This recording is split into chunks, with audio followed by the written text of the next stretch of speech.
This program is brought to you by cable franchise fees and generous donations from viewers like you.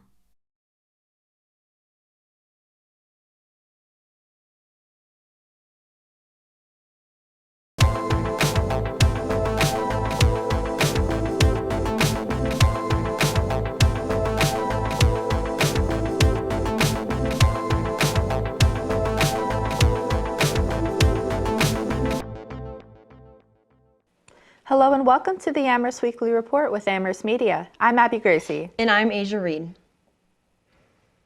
Town councilors of Amherst have decided to halt the large-scale solar panel project after a divided 7-6 vote in a meeting last Monday. The plans were to have the panels built for wooded land near the Pelham and Shutesbury town line. President of the council, Lynn Griesmer, said more planning needs to be done to ensure landscapes are protected and that no environmental damage is done. Further concerns from councilors included reflecting on previous solar panel projects in the Amherst area that required extensive clear-cutting of forests and clearing of the foliage. The moratorium is currently being reviewed by the Conservation Commission. If approved by a 2/3 council majority, there would be time for town officials to determine what areas are suitable for the 100-acre project. Design standards and habitat regulations will also be discussed anonymously to guarantee both needs are met. Chairman of the Shutesbury Planning Board, Michael G. Chiera, has offered his assistance in creating an updated bylaw for the project to assure the project is safely being implemented. Amherst Town Manager Paul Bockelman has appointed Jennifer Brown as the town's new health director. Within 14 days, the town council will review this appointment. Brown is a registered nurse who is currently serving as the temporary health director and as the Amherst Public Health Nurse. She has been working for Amherst since 2012, where before she was working for the Northampton Health Department.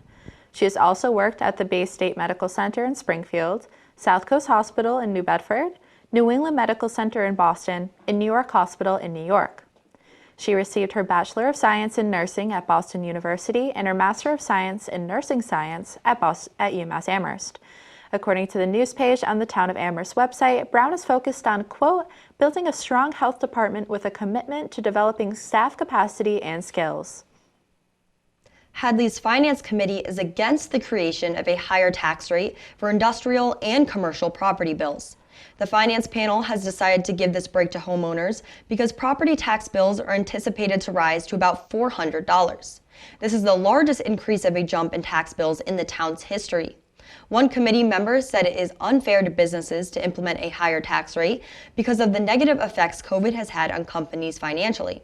However, the Board of Assessors say that a split tax rate should be implemented because the tax burden would be carried by residents.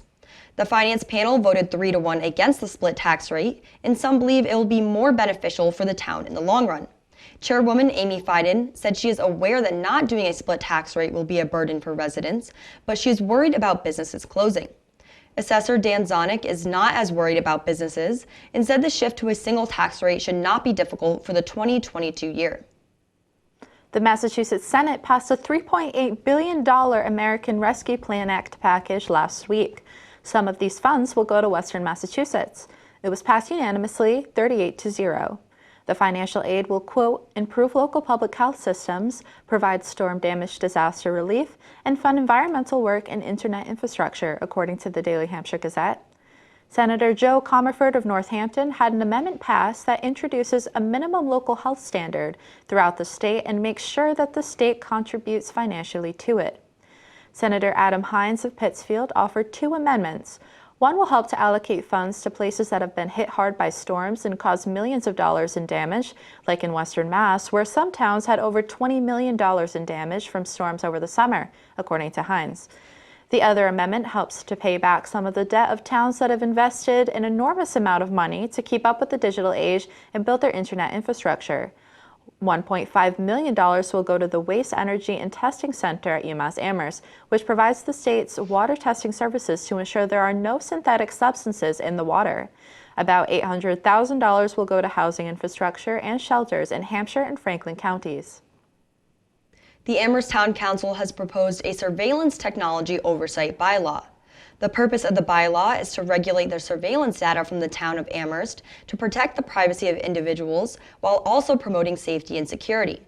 Surveillance technology being used in the town includes automatic license plate readers, electronic tolls, cell site simulators, social media monitoring software, and video technology recording. This technology is all subject to being monitored under the proposed bylaw. The technology not being included in the bylaw are office hardwares, town enterprise systems, information technology systems, parking ticket devices, and more. If the bylaw is approved, the Town Council Committee will be required annually to submit a surveillance technology community equity impact assessment and policy guideline to Town Council and the Town Manager. If approved, the committee must enforce violations to those who breach the bylaw. A full text of the proposed bylaw can be found at www.amherstma.gov. State Representatives Natalie Blaze of Sunderland and Mindy Daum of Amherst filed a resolution that would require the state governor to annually proclaim the first Monday of March as COVID-19 Remembrance Day. The day would honor those who have died from the disease, those who are battling COVID currently, and those who are dealing with the long-term effects of it. The representatives have asked the Joint Committee on State Administration and Regulatory Oversight to approve. Blaze and Daum got their idea from their constituents, who have either had someone they knew die from COVID or have reminded them that the statistics are not just numbers, but represent loved ones. Amherst introduced a new online permit and license portal earlier this month. Powered by OpenGov, the portal will now allow customers and businesses to apply for permits and licenses online, ranging from building, electrical, gas and plumbing permits to rental registration, health licenses, and fire department permits, among several others. The online portal will enable a number of new capabilities, including creating the ability to renew, issue, and approve permits from a single digital platform.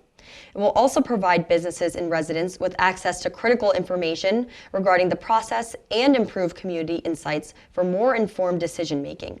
Amherst Building Commissioner Robert Mora said, quote, "We are confident that our new technology will enhance the customer experience and streamline internal workflow for the over 4,500 permits and licenses issued annually from the inspections office alone."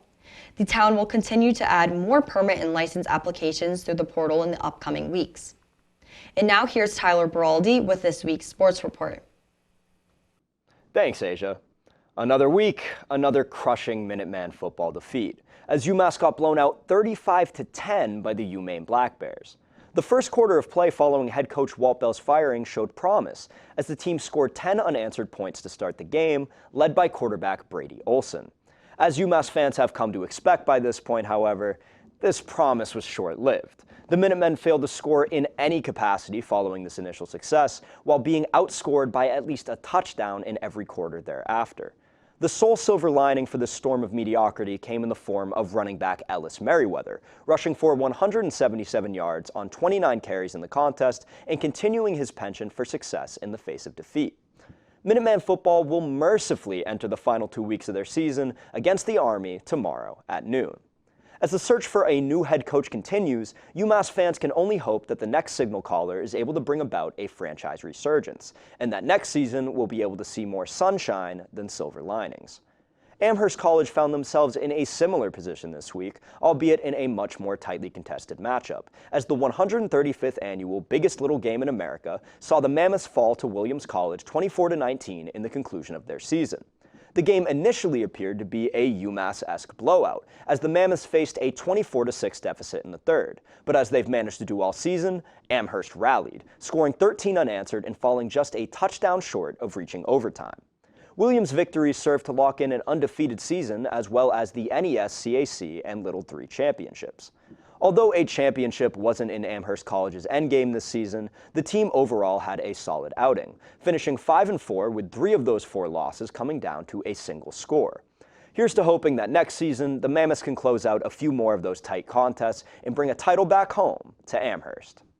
After a loss to Yale last week, Minuteman basketball bounced back strong, taking out Penn State with a dominant 25-point victory at the Mullen Center.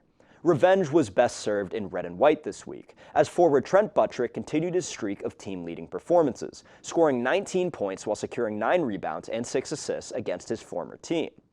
Guards CJ and Rich Kelly both contributed greatly on the scoring front as well, each scoring 17 points and making them 2 of 5 separate players to score in double digits. The Minutemen will have to capitalize on this momentum as they now enter the Jersey Mike's Classic, facing a back-to-back against Weber State and UNCG before getting a break on Saturday and then playing another game on Sunday against Ball State. Minute women basketball has found nothing but success this season, and dominant success at that, as they currently stand 3-0 with Tuesday's game against Iona marking their second victory by a margin of 23 points or higher, ending with a final score of 79-56. Guard Sydney Taylor shined in her best game of the season, dropping 25 points in just 24 minutes, alongside forward Sam Breen, who nabbed her third consecutive double-double on the year, as the Minute Women matched the Minute Men with 5 double-digit scorers. The final scoreboard doesn't even truly indicate the level of success that this team achieved, as by the half, UMass was already leading 40-17.